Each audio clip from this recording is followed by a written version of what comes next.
how would you answer to someone who you were super close to that said, Amie, how are you doing right now? Like, how are you? How are things? How are you making it? Yeah, I really am doing well. And I don't say that lightly. I don't say that in a, over-spiritualized way, like everything's just great. I mean, it's been quite a road, obviously. But I feel like I've arrived in a really healthy place and I'm still there. I'm still on the road to arriving or whatever that means in this life. Being a healthy person overall. And I think I've experienced a lot of healing and have been able to move forward in really good ways. So I feel very positive and excited about my life. Just because I don't believe or agree doesn't mean I can't learn from you. Why did you have to bring that up? Okay, that one I'm super embarrassed about. Do you like me? Do I like you? Yeah. As an individual or as a podcast? Just as a person. No, I like you. Okay, cool. Yeah. Cool. And I don't have any interest in appearing to be stronger than I am.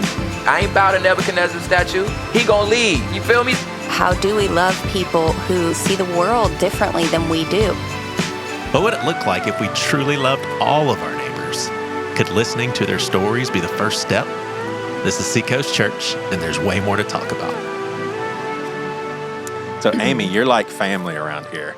I want to frame this up for our listeners. Like, you're just a special person around here, and so we have you just to catch up, see how you're doing, seeing what life's like. Your kids are getting older. You've got how many still home right now? 2 at home. 2 at home. 2 at home. Gosh, what was crazy, Lynn, is I emailed her and said, hey, you want to hop on the podcast and catch up? We'd love to just hear what God's teaching you. And she's like, yeah, what? Maybe we could do it in person. I'm like, what? And you just decided to take a vacation to Charleston with your daughter. Yeah, like we might as well. I was thinking about taking her somewhere anyway for spring break. And I think I love to do podcasts in person. It's just good energy. It's just better, I think, if we can do it that way. And so if we can make that work, let's do it. Heck so yeah. Things came together and just like that. Yeah. Just like that. So we were talking, so let me tell our listeners, I'm pretty sure episode 3 and 4 you were on, and we kind of went into Darren's passing and all of that tragic stuff. Like, now we really want to talk current day, what's going on with Amie. But then I want to mention also, you were on an episode back last May when we were doing mental health awareness, if anybody wants to go back. But in that episode, Josh had mentioned your son, whether or not he was in the majors yet. Like, is he like, your son's a great baseball player? He's a good baseball player. So he's going to play college ball at a D2 school next year. And he's very excited about that. And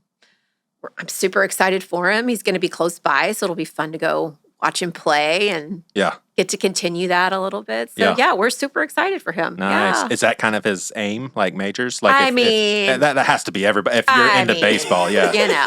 I mean, my son's a middle schooler and his aim is NBA. So, yes. right. I mean, you got to know what the odds are, of those things. But he loves to play. And I didn't want to push, but I just said, buddy, if there's any chance you still want to play and you might want to play in college, just let's see what happens. Yeah. Let's see if there's an opportunity. Because I think he would have regretted it if he hadn't tried, and so I think he'll be glad he at least gave it a shot and at least enjoys it in college, and we'll see what happens. So, Nice. You big baseball person, Lynn? I'm not. So just all sports. Fine. Can I just know that all sports? I would say I'm not anti-sports. I like watching. Like, I like watching basketball. I just don't follow teams But if I were in person at a basketball game, I enjoy it. If I'm in person actually, I would rather watch basketball on TV than football. Gotcha. But yeah, but baseball's one of those that I'm like, you get like 2 seconds of something happening. It's true. And then like 2 hours of nothing. Yeah. You're not wrong. Yeah. All right. So, Amie, I think, this is overgeneralizing, but there's 2 ways that we answer this question, or there should be 2 ways. We shouldn't be vulnerable with everybody, but if some random on a plane says how you're doing, we're going to answer them a lot differently than someone that you're like super close to, that you confide with. Well, you don't really confide consistent stuff with me or the listenership. So it's kind of like that person on a plane, but you also know we love you and it's a safe place. So how would you answer to someone who you were super close to that said, Amie, how are you doing right now? Like, how are you? How are things? How are you making it? Yeah, I really am doing well. And I don't say that lightly. I don't say that in a, over spiritualized way, like everything's just great. I mean, it's been quite a road, obviously, but I feel like I've arrived in a really healthy place and I'm still there. I'm still on the road to arriving or whatever that means in this life, being a healthy person overall. And I think I've experienced a lot of healing and have been able to move forward in really good ways.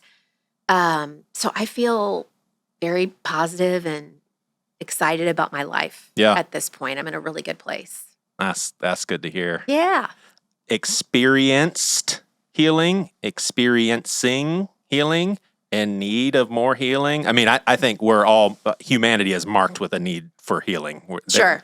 That we're all going to be waiting for forever or, until we're in heaven for it to be complete. But you mentioned healing. What does healing look like in your life? Like, would you say, yeah, I'm healed from all that, or you're healing?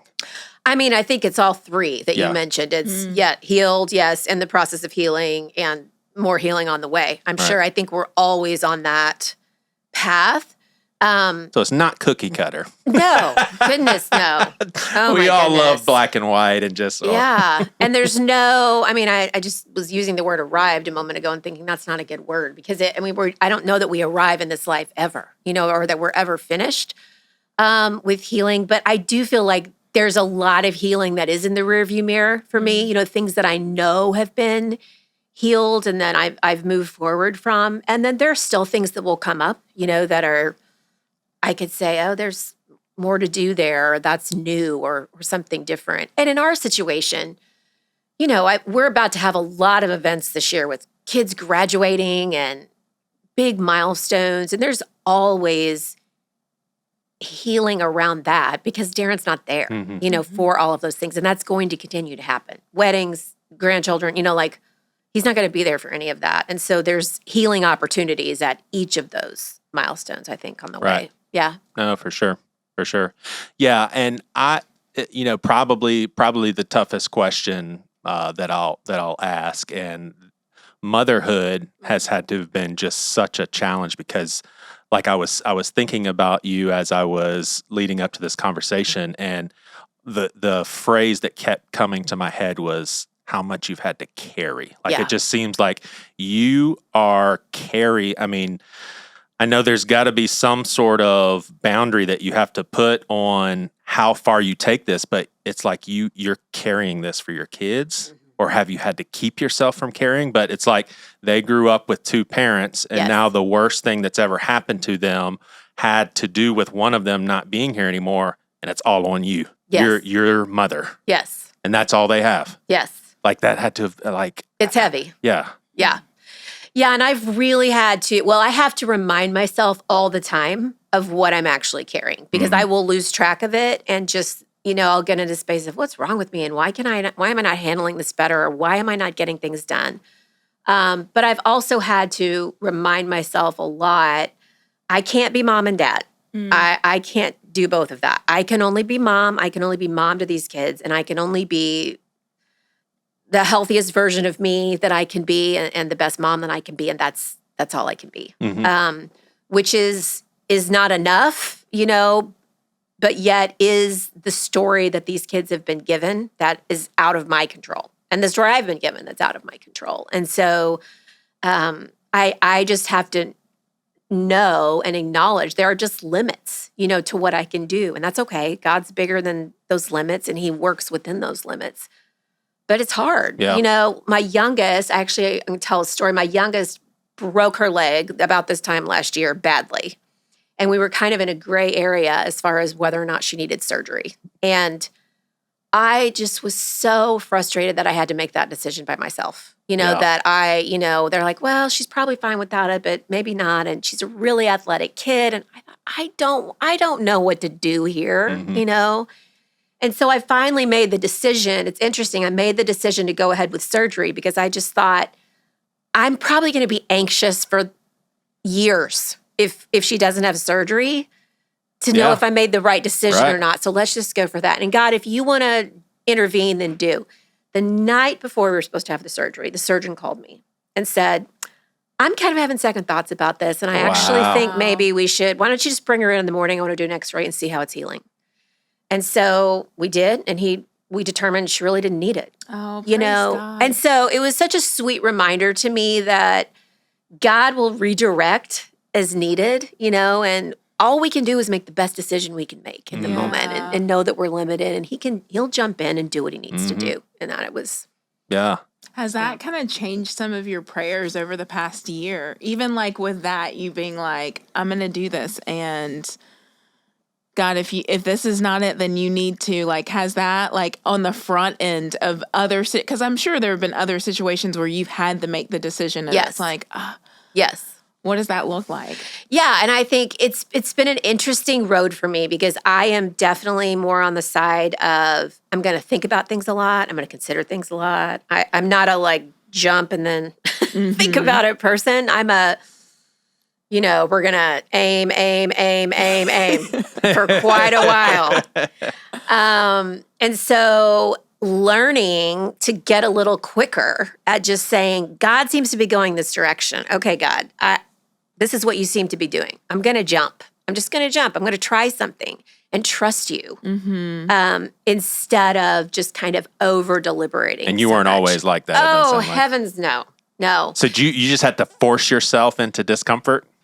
I mean, to some degree, yeah. Because you didn't have a choice, kind of? Yes, at times there's not a choice. Right. And I know, too, that I'll wait forever. I'll wait way too long, you know, to make a decision. And honestly, I think I mean, Darren obviously was a real quick decision maker, had an idea all the time, you know, let's go do this, go do that. And I think I leaned into that quite a bit and didn't necessarily develop kind of my own sense of like, let's do this. And maybe there wasn't really room for it, you know, with everything he was doing too, that's possible. But it's been a learning curve for me to just jump a little quicker, you know, and I'm never going to be haphazard and careless and crazy. You know? Like that's not who I am. Right. So me jumping a little quicker is a little more towards balance in the middle, I think, but it's uncomfortable. Yeah. You know what popped in my head as I was asking you as far as what you're carrying, I tend to, for me, it's not a self-conscious thing, but I like to think of our listeners and how they hear stuff because it helps me come up with different questions. And I was thinking there's probably a lot of people that heard that and was like, whoa, Joey, you're missing it here. God carries this stuff for us. Yeah.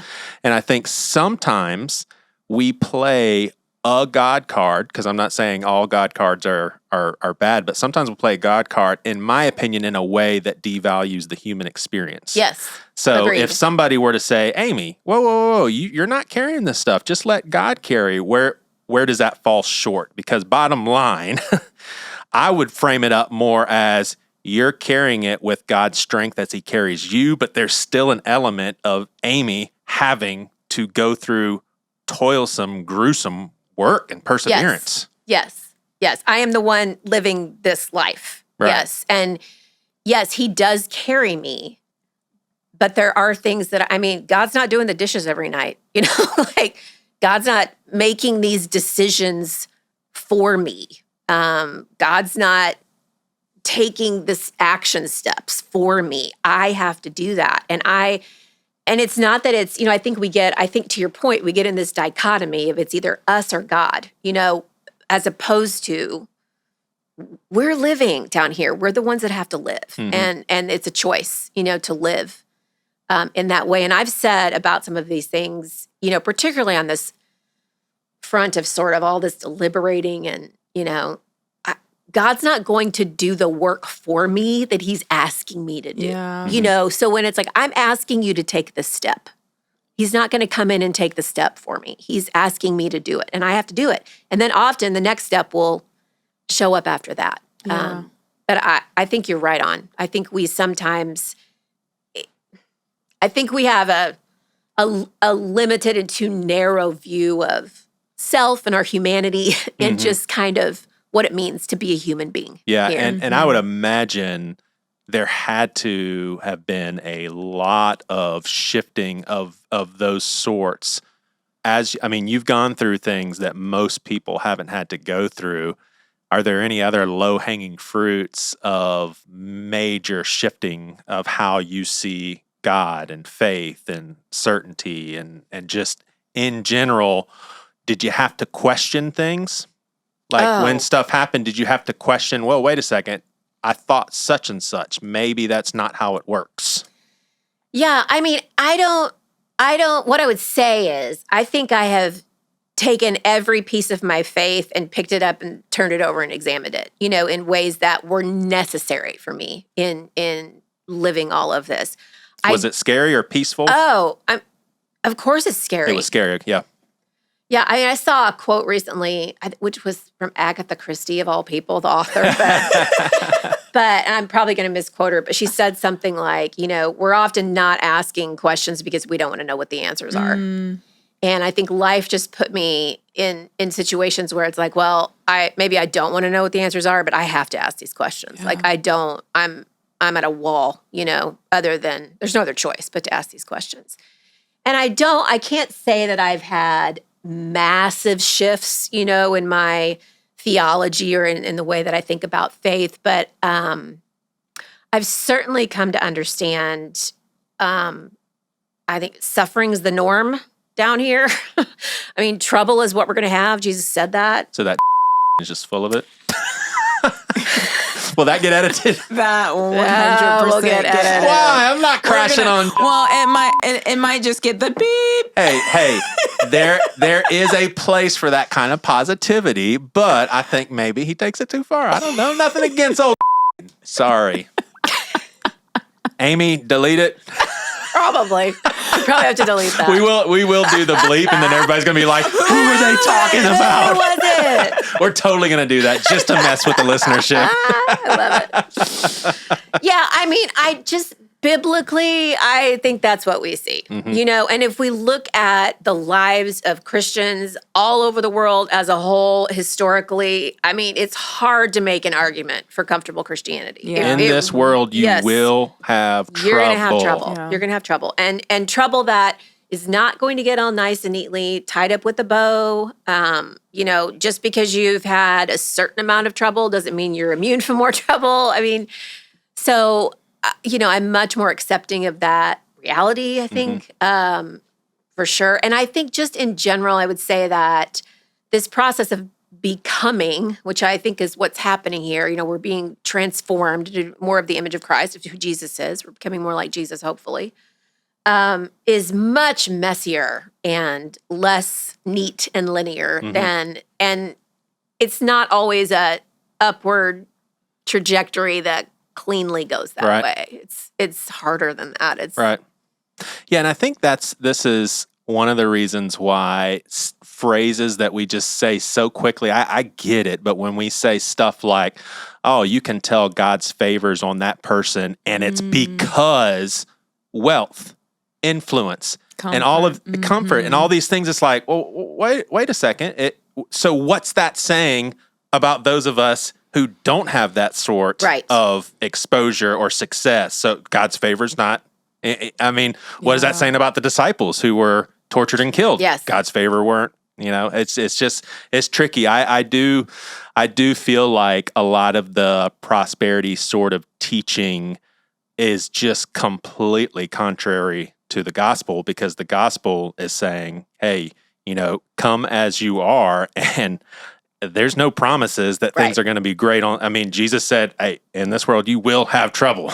Yes. Make sure you know that. I've overcome the world, so you're going to be fine in the end, but you will have trouble. And then, we read all through the New Testament, it's like a theme, how the troubles are the things that grow us. Yes. Yeah. And, I think we're too quick to put blessing on things too. It's like the good stuff we call blessings. Well, what about sometimes good stuff can be really bad for us, and sometimes the bad stuff are the best things for us. Yes. Yes. You mentioned, as we were talking before we hit record, Isaiah 55, and that's one of my favorites because I've had to revert to that because I'm the type of person, I want answers. I don't like confusion. Yeah. I like black and white. I don't like gray, especially when it comes to faith. And I've had to learn, wait, I'm trying to acquire something that I don't get to have. I don't get to have God's thoughts and ways. There's going to be a gap there, and there's going to be things that I have to accept that I can't understand. Yes, completely. Yeah, and I've found myself, I'm a thinker. I like to figure things out. I like to arrive at a conclusion. And, I've talked on this podcast before about accepting mystery. So that's been a big part of what I've had to do. But I think even in the day-to-day, when things happen, whether it's some kind of trouble or something challenging or something unexpected that's difficult, I find myself wanting to land on what am I supposed to learn from this? And what's the lesson here? And God's clearly trying to teach me something. What is it? And I think part of, for me, that God's ways are higher than mine. His thoughts are higher than mine. It's different. That brings comfort, doesn't it? It does bring comfort. And I think sometimes it gets framed in sort of a negative way, you just can't possibly understand because he's God or whatever you're thinking is wrong. I don't think it's that. I think for me, it's the freedom of just saying, I don't know, God, I want you to show me. If there's something I need to learn here, I'm wide open. Show me. But I'm not going to stay in this place of needing to figure it out. I think it's a means of trying to be in control in some ways. If it feels more manageable, if I know what the lesson is, well, maybe I'll never know what the lesson is. That's okay. He's still working.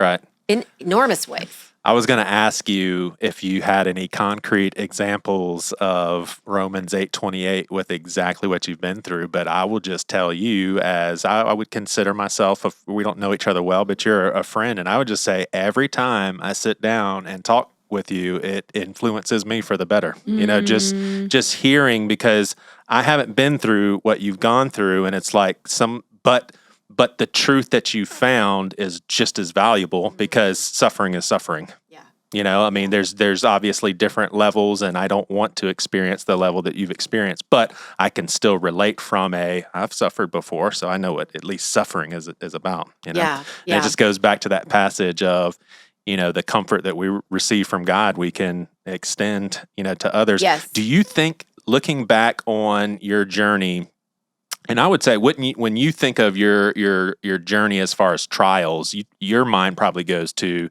the church stuff first. Sure, yeah. And then, when you think of everything you went through, could you have gone a direction of defeat and hopelessness and stagnancy? Is that a word? Stagnant or stagnancy? What's the noun form? We need an English stagnancy. Major at this table. I think it's stagnancy. I'm pretty sure. Yeah.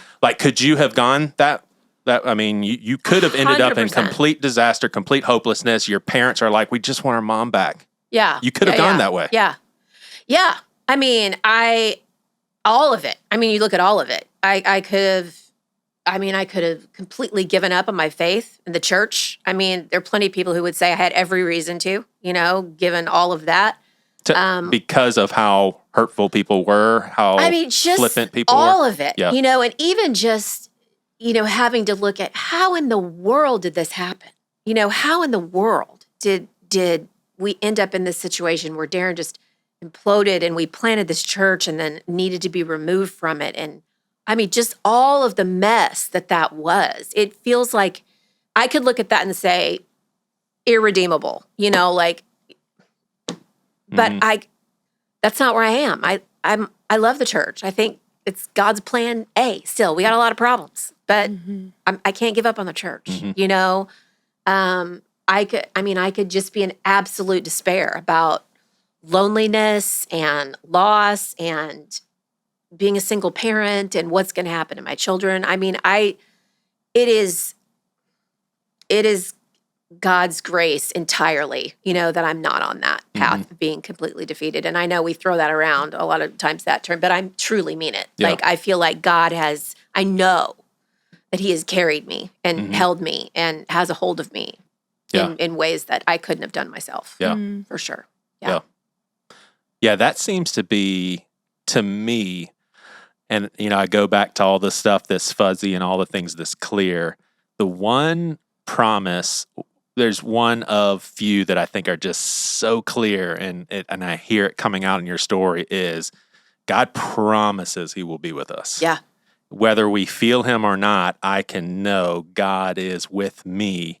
And, oftentimes, so I do church online on Sunday mornings. That's kind of what I do at Seacoast on Sunday mornings. And so I am prayer chatting with a lot of people, and I want people to be able to ask for whatever prayer they want and pray alongside their need or their desire.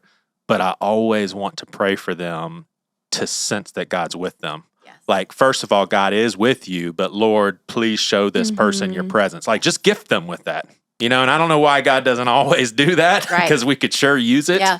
But that's God has always been with you. Was there ever a doubt? Did you ever feel like, God, where are you? I would imagine. Certainly. Yeah. And I really had to do some reframing around what does it look like to believe and to know really that he's with me when I don't sense it in the ways that I feel like I've been taught that I should, or that others are telling me these are the normal ways you should feel the presence of God. I mean, sometimes it really is faith, truly, to know.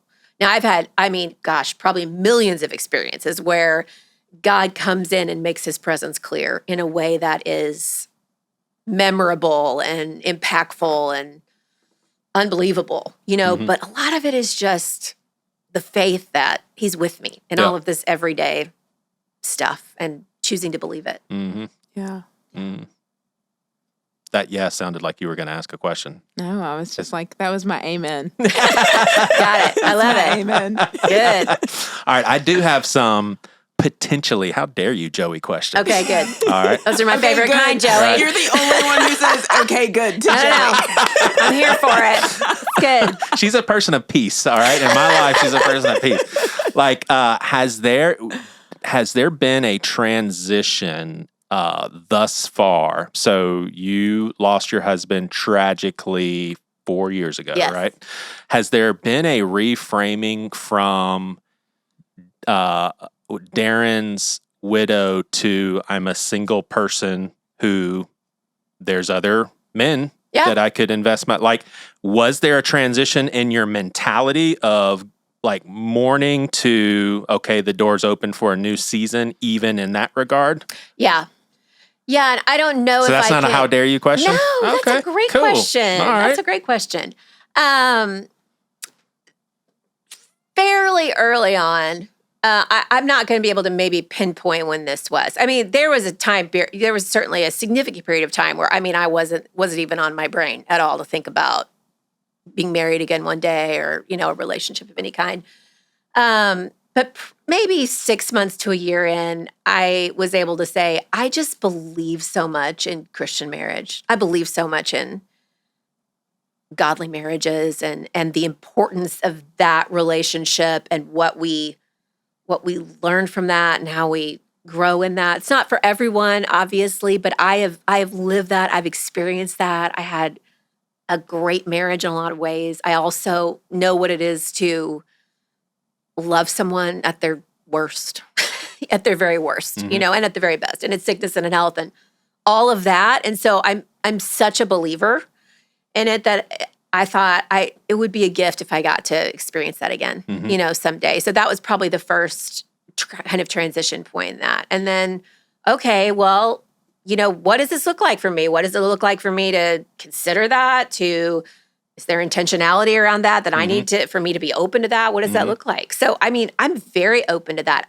God might not give it to me, that might not be in my future. That's okay. I hope that he does. I pray that he does. I would love to have that. But when you say that'll be okay, how much do you mean that? Like, are you at a place where you're just like, that's my desire, but I'm fine with however it shakes out? Fine's a tricky word. Sure. Right. Because there's a part of me that's like, no, I don't like that. I wouldn't want that. But you know what? I've lived through some things that are not fine. Right. We're not fine. And so would that be okay? Yeah. And the only way that we live that out, I think, is one day at a time. Sure. I can't say, yeah, I'd be fine for the remainder of my life, however long that is, if God didn't give me a partner, a husband. But to tomorrow and the next day and the next day, a day at a time? Sure. Right. Because that's how God sustains us and carries us, Yeah. So, yeah. That's good. So when you even said, like, what does intentionality look like? So for you, like, being open to that, what does intentionality look like? Now we're getting into the tricky question. Well, I'm glad Lynn asked that. know, right? I'm glad Lynn made Right? you uncomfortable and not me for once. Good job, teammate.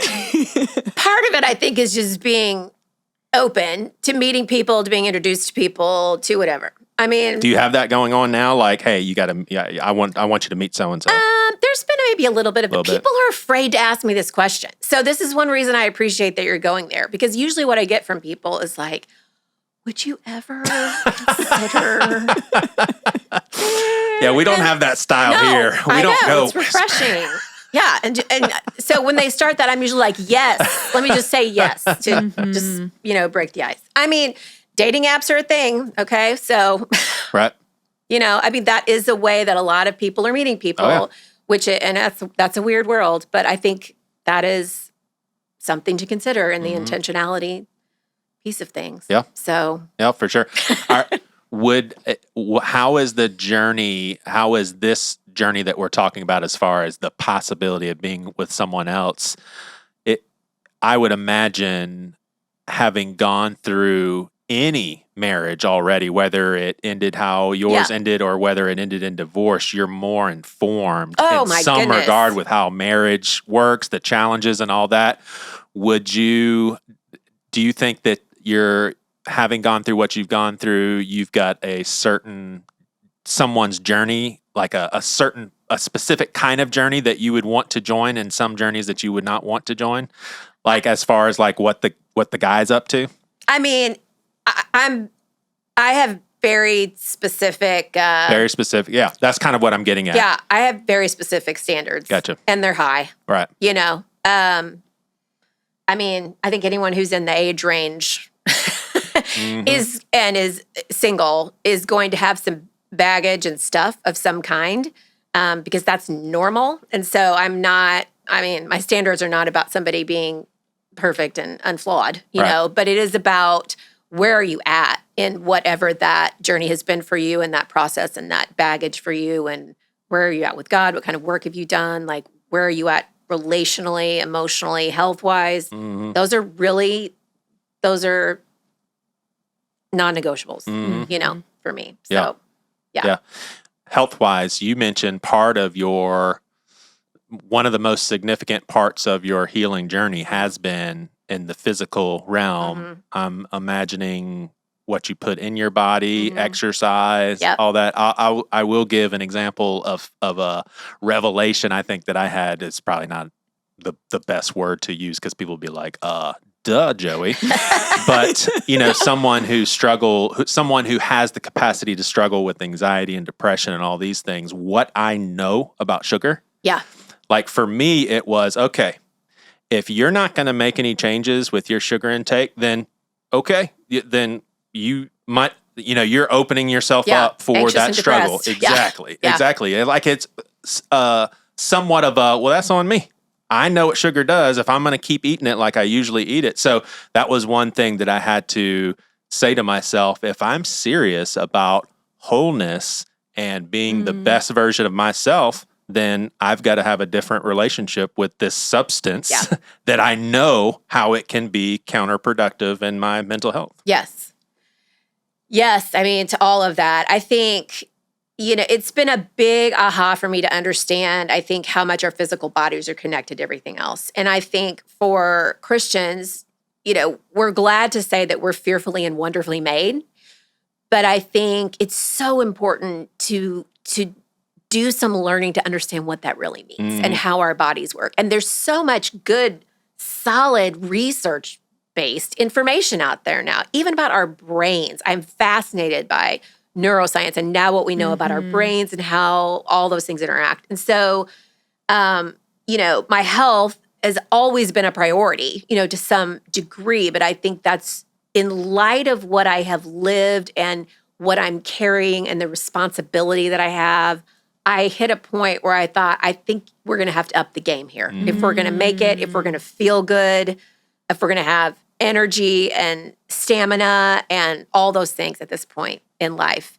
And so, I mean, those kinds of disciplines are up there for me now. And it makes a tremendous difference in my spiritual life as well, in all kinds of ways. And so I think it's a big deal that we need to consider more. But I think it has to be about freedom, and grace. And I want to be able to eat in a way with freedom that is good for my body and also not be weird about food. Right. And not be overly restrictive and miserable. Right. Like I want to be able to, I'm going to have some shrimp and grits while I'm down here. That's what I'm talking about. That's what I'm talking about. And I'm going to enjoy it, but I'm not going to eat that every day either. So having the freedom to just enjoy and to feast and also know what's going to work well and to be able to enjoy the privilege of eating in a healthy way. That's freedom to me. And I don't hear it. I feel like I don't hear it talked about enough that way, right. In a way that enriches our lives. Yeah. Was there a struggle in that, or like how did that process look of go from the discipline that actually became joy, that you felt freedom in it? Was there ever a struggle in you were like being restrictive with food or being restrictive with exercise? Like, did you have to like balance that, and how did you get to sure. I mean, I think that's been a lifelong process for me in a lot of ways, but I think more recently, it's sort of what I was saying before about let's just try something. Let's just jump and try something. I'm going to try this and see, what's this like? And if I exercise in this way, if I eat in this way, if I prioritize sleep in this way, which is a big one. Let's try it and see what happens, as opposed to I need to have the whole plan and I need to know exactly what the benefits are going to be. I'm going to try some things and trust God that he's leading that process. And then I think when you start to feel differently, when you feel rested, when your body feels good, when you feel like you have energy, then it's easier to say, well, why would I not want this every day if it's possible? And of course, this is a broken world. All kinds of things go wrong. Like we're going to have problems in our bodies too. But for me, it's been about, I'm just going to be willing to try some things and see what happens and walk a long road. This is a long game, not a 6-month game, not a 2-year game. This is long haul going forward. Yeah. What do those conversations look like with your kids, especially your girls? Yeah. I mean, it's got to be so hard. Like I said, it's got to be. I'm raising them too. It's got to be so hard raising daughters. Tell us about that, Amy.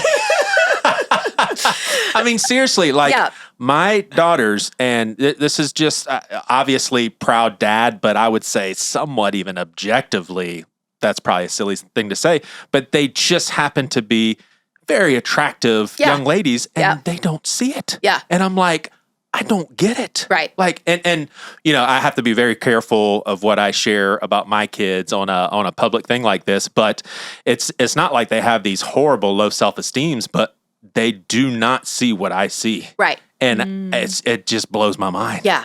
Blows my mind. Yeah. I mean, I think these are ongoing, real conversations that we just need to keep having, and how we view our bodies and how we think about, with girls, I mean, and boys, but with girls particularly, how we think about beauty and those standards and how we think about stewarding our bodies well. And I mean, how all of those things fit together. And I think honestly, part of what's getting trickier is, a lot of what we see in front of us, the images we see in front of us of people are not real. It's insane. Yeah. They're not real. And it's getting worse and worse. Yes. And it's not necessarily any better in the Christian realm. I mean, I look at photos all the time and I'm like, altered, massively photoshopped photos, and there's obviously, it's a gray area, I think, about the choices we make, when it comes to beauty and aging and all of those things. But my goodness, I think we've got to remember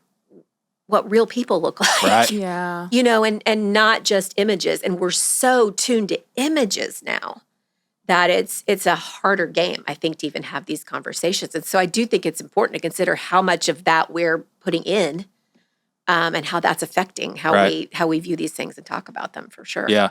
Yeah. And I don't know. I'm not big into, I'm not involved that much in social media, thankfully.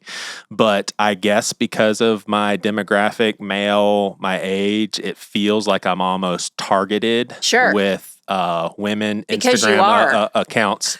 Yeah. And I mean, it'll just appear and I'm like, that doesn't, and it's not pornographic, but it still has to do with a female's figure. And I'm like, that is the standard that my daughters are looking at. And it's like, it's not, first, it almost doesn't seem real. And I don't think it is because of what you said. There's just so many filters, but that is it. Society has set it up to where that's the standard. But here's what's so crazy is at the same time, it feels like our culture is also pushing back against that, you know, in healthy ways, such as a Gatorade commercial showing a woman who isn't your typical stereotype slender gym rat, but is a healthy but maybe bigger woman drinking Gatorade.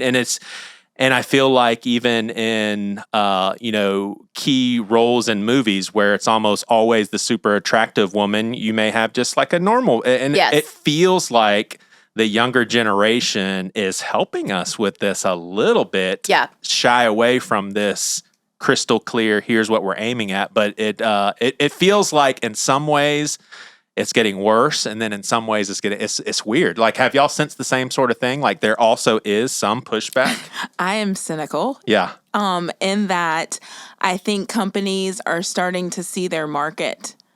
Right. And so I don't know if it's because they're so caring and loving. Because those ads are not being the younger generation isn't in control of the ads. Right. So you wonder what all of these companies are doing their market research and who's spending money and looking at their product and so they're gonna follow where the money is. Sure. And so I think some of that could be that they're like, oh, there is like, we're going to show images of real people, but I think some of that in marketing is following money. It's not because of virtue or reality. Yeah.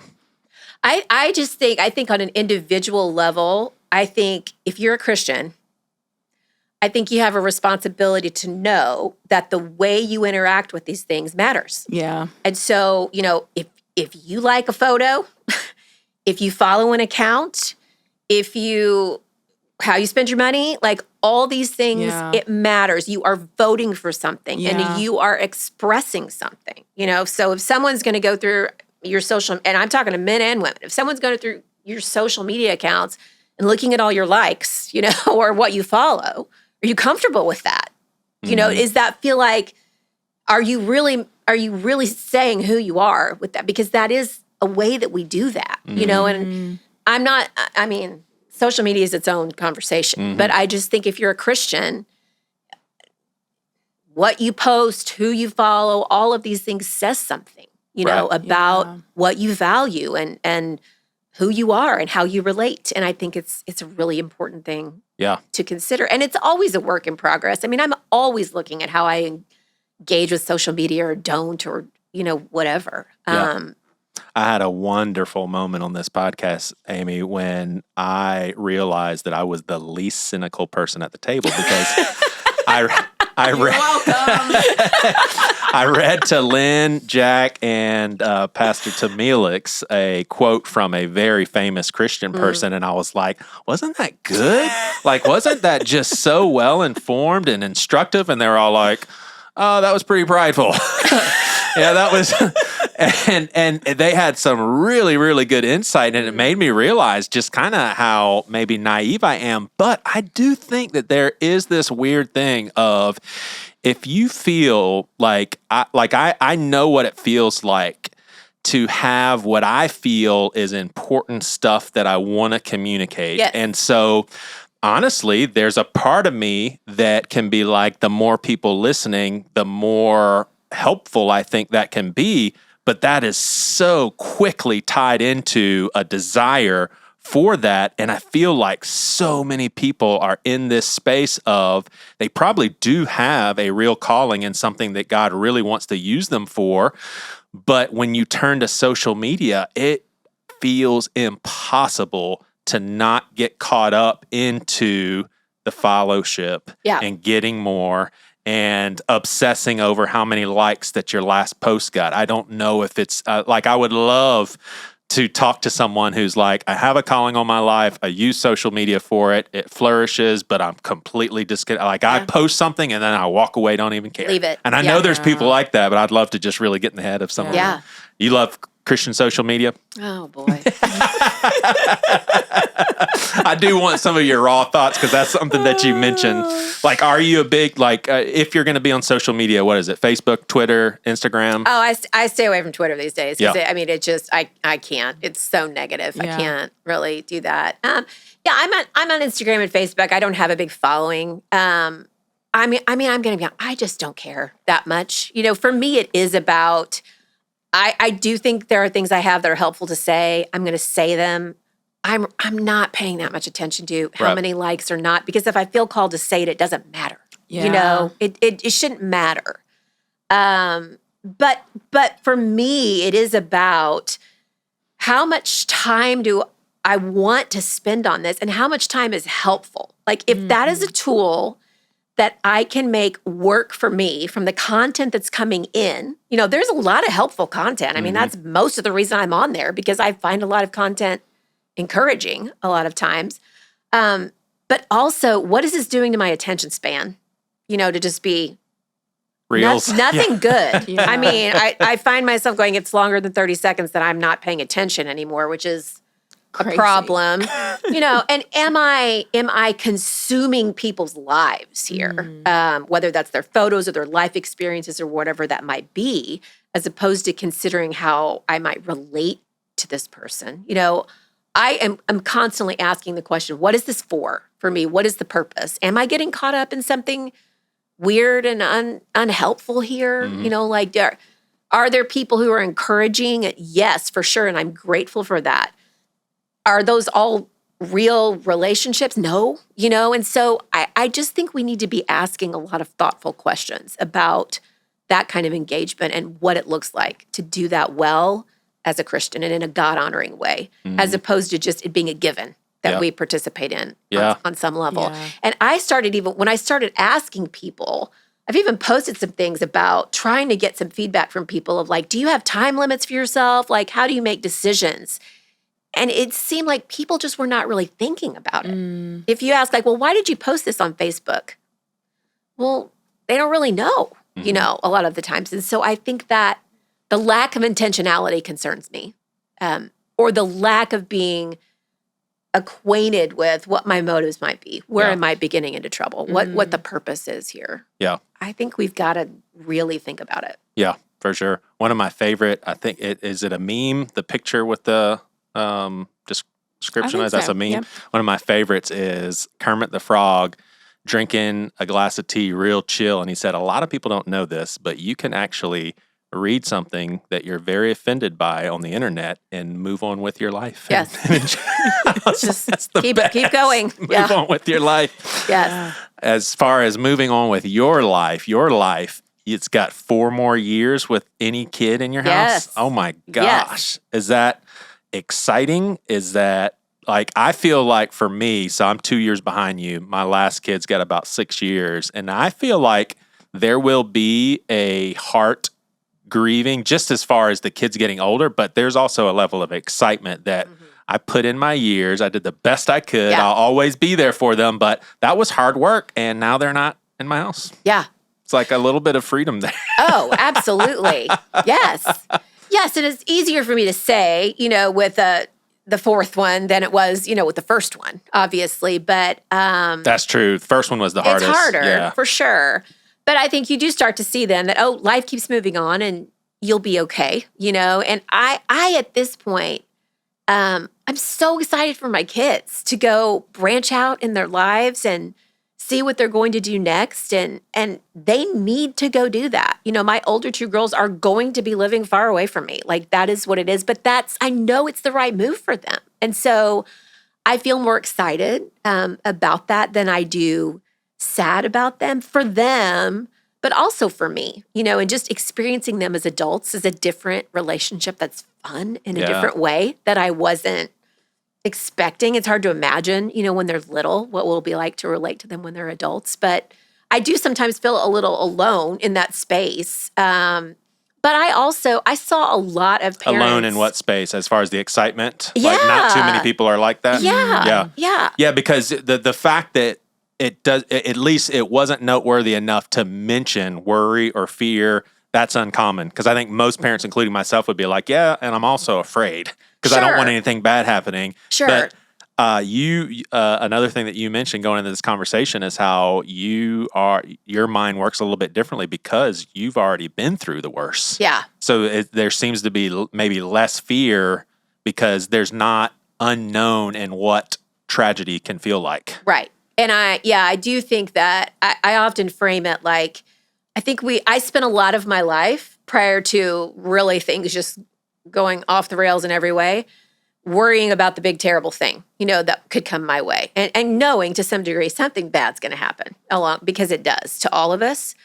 But having lived through a few big, terrible things now and seeing what it's like, for God to carry you through those and to survive those and to end up okay on the other side, I struggle less with that kind of worry and anxiety.